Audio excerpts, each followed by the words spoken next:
OA, baba. Pero dapat nakaganyan lang. Ito nasa likod. Likod, yan. So, likod pa to. Likod pa. Tapos ito, halos nakatapat na ganyan. Huwag kang gaganyan. Dapat nakababa kang ganyan. Tapos ready to, sa gilid. No, wag mo siya pagkapantayan. Dapat nasa likod ng isa. Ito ang proper position, baba. Kasi, dapat, laging nasa likod ang isang paa. Ang mangyayari niyan, pag nasa harap ang paa nyo pareho, magkapantay, pag ang bola nyo malayo, dudukwangin nyo lang yan. Ang purpose nito is para mabilis ang forward-backward. Same dito.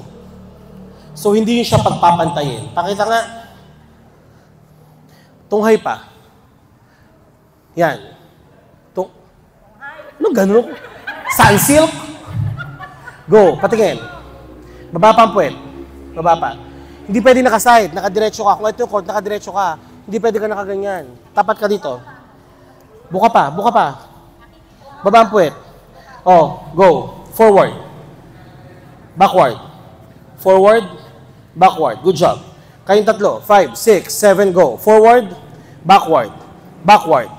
Pag backward, the other leg. Everybody stand.